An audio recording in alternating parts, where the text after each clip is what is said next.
예, 알겠습니다. 이미 알고 계신 이제 컨슈머 시장, 오토모티브 시장이 이미 시장이 있는 건 다 알고 계실 거예요. 주로 이제 시장이 있는 부분은 충격을 받아서 이제 옆백을 터뜨린다든가 하는 이런 부분이 이미 시장이 있는 거고, 그 다음에 이제 휴대폰이나 이제 타블렛 PC, 이런 쪽, 그 다음에 이제 알고 계신 이제 게임기 시장에서 이제 많은 수요가 있는 거는 현재 사실입니다. 근데 이제 여러 가지 방면으로 생각을 할 수 있는데, 첫 번째 이제 어플리케이션 자체가 이제 늘어나는 측면이 있을 거고요. 센서들이 기존의 간단한 현재 알고 계신 가속도 센서에서 여러 가지 더 복잡한 움직임을 볼 수 있는 자이로 센서로 이제 진화하는 두 가지 방향이 크게 있습니다. 그래서 먼저 어플리케이션 쪽으로 보면 이미 컨슈머 시장 쪽에서 알고 있는 시장들은 게임기, PC, 그 다음에 심지어 MP3라든지, 그 다음에 카메라, 이런 쪽의 시장들이, 또 게임기 시장들이 가속도를 많이 쓰면서 이제 시장을 이끌어 나가고 있었죠. 근데 추후에 이제 열리는 시장들은 그 시장을 넘어서 이제 헬스케어라든지 오토모티브 중에서도 좀 더 복잡한 움직임을 볼 수 있는 이런 쪽으로 이제 움직임이 더 진행이 될 거고요. 또 산업 자동화나 이런 쪽에 사람의 움직임을 보는 것과 동시에 로봇의 움직임을 보고 그 움직임에 대한 부분을 정보를 처리할 수 있게 하는 MEMS를 이용한 여러 가지 디바이스들의 응용성은 좀 그런 식으로 어플리케이션이 늘어날 수 있고요. 그럼 지금 아까 말씀하신 그 응용시장별로 시장이 늘어나는 걸 방금 말씀하셨는데, 아까 기술별로, 즉 말해서 가속도에서 자유로 넘어가면서 또 새로운 애플리케이션이 생겨난다고 말씀하셨는데, 지금 최근에 아이폰 4에서 스티브 잡스가 자이로 기술을 소개를 했습니다. 그래서 그 제품 중에서 아이폰뿐만 아니고 카메라나 프로젝터나 가속 센서와 자이로 센서가 우리가 실제 사용할 때 어떤 기능을 하는지 예를 좀 들어서 설명을 좀 해주시죠. 가속도 센서의 가장 쉬운 예는 이제 휴대폰에서의 화면 전환을 쉽게 이제 예를 들 수가 있는데요. 가속도 센서라는 게 사실은 그 가속을 보는 것이긴 하지만 내부의 구조물이나 이런 거는 사실 중력 가속도를 보는 겁니다. 그럼 중력 가속도를 볼 때 현재 그 휴대폰이나 이런 것들이 가로 화면일 때의 중력 가속도가 가해지는 거랑 세로 화면일 때의 중력이 가해지는 것이 축의 변화가 있거든요.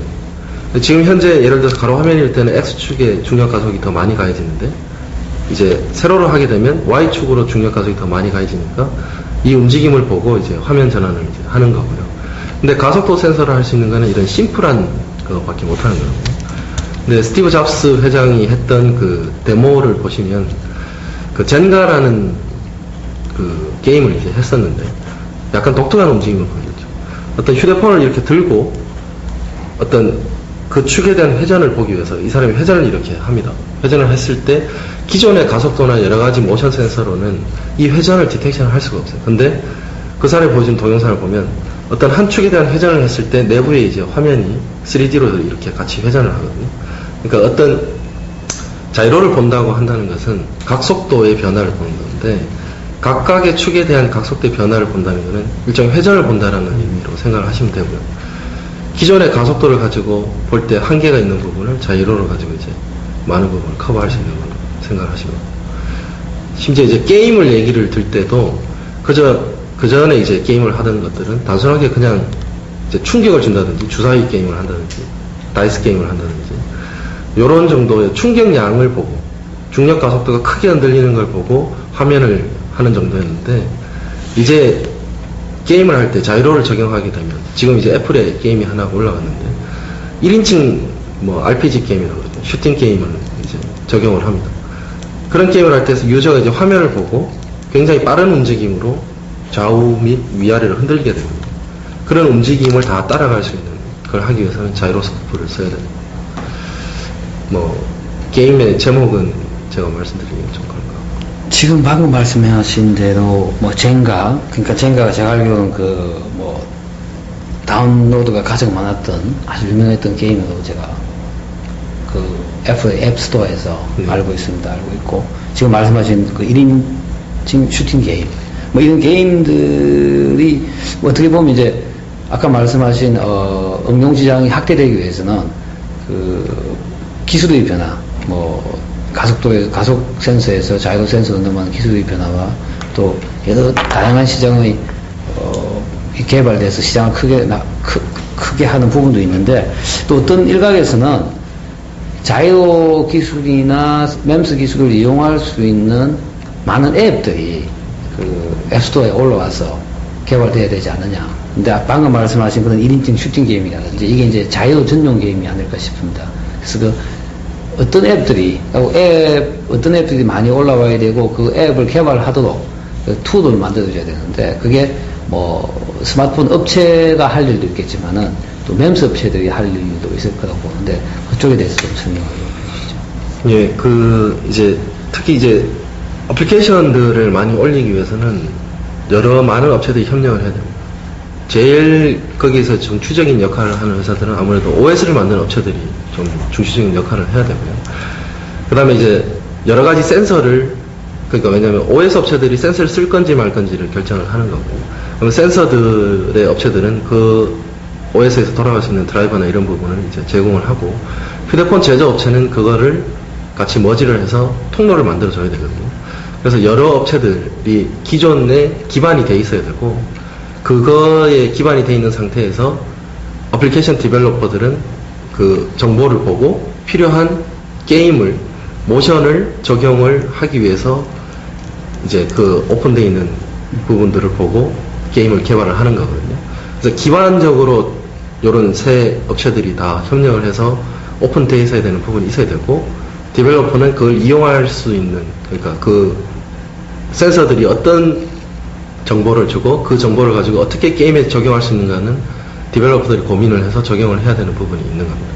근데 지금 현재 자이로의 경우에는 아까 말씀드린 1인칭 슈팅 게임이라든지 레이싱 게임이 이미 이제 시장에 나왔습니다. 애플이 현재는 제일 빠르고요. 현재 6월 달에 그 아이폰 4G가 나오면서 이제 현재는 애플만 자이로에 대한 부분을 적용하게 됐는데, 산업의 동향으로 본다면 이제 안드로이드가 이제 국내 업체 및 여러 휴대폰 업체들이 많이 이제 추구를 하는 OS 중에 하나인데, 안드로이드에서도 자이로에 대한 부분을 이제 고민을 하고 그 부분을 포함시키려고 하고 있는 건 사실입니다. 그런 움직임이 있다는 말씀이시죠? 있습니다. 그러니까 전체 생태계 구축이 필수적이다. 그렇죠. 멤스 시장 키우기 위해서. 뭐 그게 멤스 시장뿐만 아니고 스마트폰 업체들도 하나의 그 킬러 앱으로 예. 멤스가 자리 잡을 수 있도록 예. 하기 위해서는 모든 업체가 힘을 합쳐서 만들 수 있는 생태계 구축이 필수적이라는 예, 말씀이시죠. 맞습니다. 아까 말씀하신 그 응용시장 중에 그 재밌는 부분이 카메라나 네. 그 세탁기가 있었습니다. 네. 거기에서는 이 멤스 기술이 어떻게 사용되는지 조금 더 한 번만 더 좀 설명해 예. 이제 특히 알고 계신 카메라 쪽에는 이제 시장을 크게 가속도 그리고 자이로 시장을 본다면 더 큰 시장은 사실은 자이로 시장이 이미 더 큰 시장이고요. 국내에서 나오는 디지털 스틸 카메라나 혹은 일본에서 나오는 유명한 디지털 스틸 카메라를 보시면 손떨림 방지 기능이 들어가거든요. 손떨림 방지 기능이라는 게 사람의 사진을 찍는 순간에 약간의 이 로테이셔널한 움직임이 있게 됩니다. 그 로테이셔널한 움직임의 역으로 모터를 구동을 해서 이미지를 이제 스테빌라이제이션을 하는 이런 기술을 이제 OIS라고 많이 불리는데, 이 기술에 필요한 센서가 이제 자이로스코프, 2축의 자이로스코프를 현재는 많이 쓰고 계시고요. 그 다음에 이제 모터를 구동하는 기술 및 여러 가지 기술이 같이 복합적으로 돼서 그 기술을 이루는데, 필수적으로 들어가야 되는 센서 중에 하나가 이제 자이로 센서가 들어가는 거고. 그래서 그 시장은 이미 DSLR 카메라라든지 고급형 카메라에는 이미 적용이 되어 있는 거고.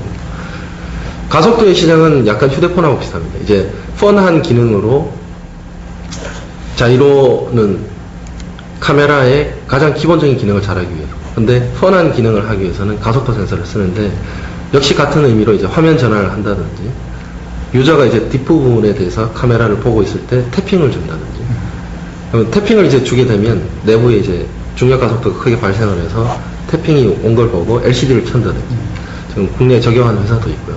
그런 기능적으로 펀한 기능으로 어디셔널한 밸류를 주면서 이제 제품을 만들 수 있기 때문에 가속도 시장은 지금 현재 조금 그런 식으로 있는 겁니다. 지금 멤스 기술을 어떤 새로운 그 UI의 뭐 유저 인터페이스의 탄생으로 뭐 또 그런 어떤 가능성을 좀 더 지평선을 넓힌, 저희가 지금 하고 있는 가지고 지금 실제 컴퓨터와 인터페이스하는 UI를 좀 더 사용자한테 편리하게 할 수 있는 어떤 UI 개념에서 접근을 해서 볼 수도 있는 겁니까? 그렇습니다. 지금 이제 UI 쪽에 더 이제 어떤 인핸스먼트를 하는 데 있어서 모션 센서들이 쓰일 수가 있는데, 그것도 이제 역시 가속도만을 쓰거나 혹은 가속도와 자이로, 지금 현재 휴대폰들이 자이로를 쓰고 있어요.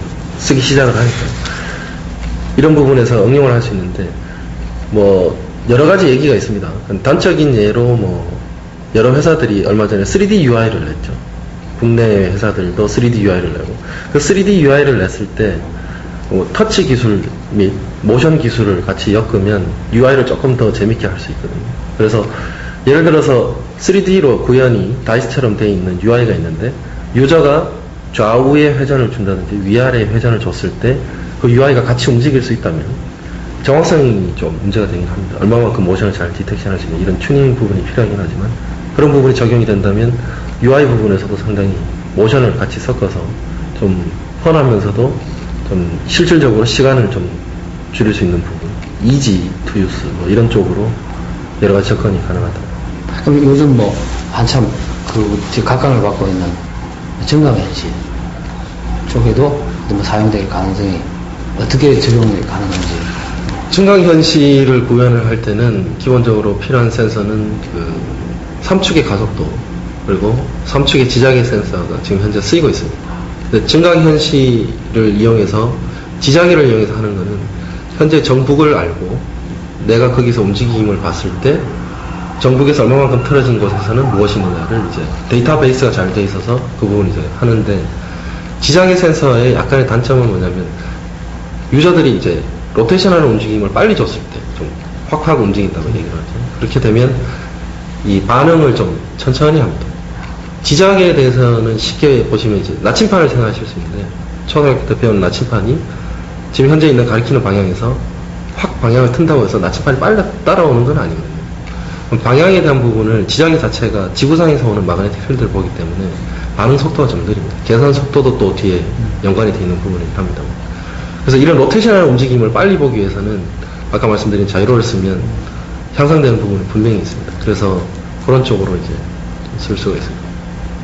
아까 말씀하신 그 여러 가지 애플리케이션 중에 지금 뭐 저희가 쓰고 있는 아이폰 4도 상당히 고가의 제품이고, 아까 말씀하신 카메라도 상당히 그 고급 기종의 지금 멤스 기술이 지금 많이 응용이 되어 있다고 말씀하셨습니다. 지금 이제 전동적으로 지금 멤스 기술을 보면 두 종류의 이제 업체들이 있는데, 한쪽은 반도체에서 출발하는 업체, 그러니까 반도체를 베이스로 해서 기반으로 해서 나가는 업체가 있고, 전통적인 이제 메커니컬한 멤스 업체가 있습니다. 그래서 아무래도 이 멤스 기술 확대되기 위해서는 이제 가격적인 측면이, 가격이 좀 더 인하돼야 되고 가격이 좀 더 떨어져야 되는 부분이 있는데, 물론 뭐 멤스 솔루션 자체가 가격이 비싸다는 건 아닙니다. 그렇지만 지금 현재 반도체 기술을 이용해서 멤스 제품을 생산하게 되면은 아무래도 반도체의 경제학이 뭐 대량 생산이 가능하고 좀 더 코스트 이펙티브한 생산성이 높게 그 여러 가지 제품을 생산할 수 있기 때문에 뭐 가격을 좀 더 멤스 자체의 가격을 좀 낮추어서 전체적인 어떤 시스템의 BOM을 방음을 좀 낮출 수 있는데 기여할 수 있지 않을까. 뭐 이건 가격적인 문제 때문에 멤스가 아직까지 보편화되지, 빨리 그 보급이 되지 않느냐는 제 생각인데, 어떻게 지금 보시는지. 그리고 이 멤스라는 머케니컬한 기술을 반드시 치부하는 그런 그 공정이나 그런 과정을 좀 설명 좀 해주시죠. 네. 그 말씀하신 대로 결국에 기존에 이제 미케니컬적으로 만드는 회사들이 있고 반도체 공정을 써서 하는 회사들이 있는데, 또 고려될 부분 중에 하나가 약간 어플리케이션하고 연관을 더 시켜요. 지금 휴대폰이나 뭐 이런 쪽의 시장들을 보면 PCB의 사이즈가 굉장히 제한이 있거든요. 그래서 소형화를 어느 쪽이 더 할 수 있느냐. 물론 소형화를 많이 하게 되는 회사는 말씀하신 반도체 경제학적으로 봤을 때 소형화가 잘 되는 회사는 단가를 낮출 수 있는 부분이고요. 제가 보기에는 일단 소형화를 하는 데는 반도체 기술이 당연히 우수한 거고요.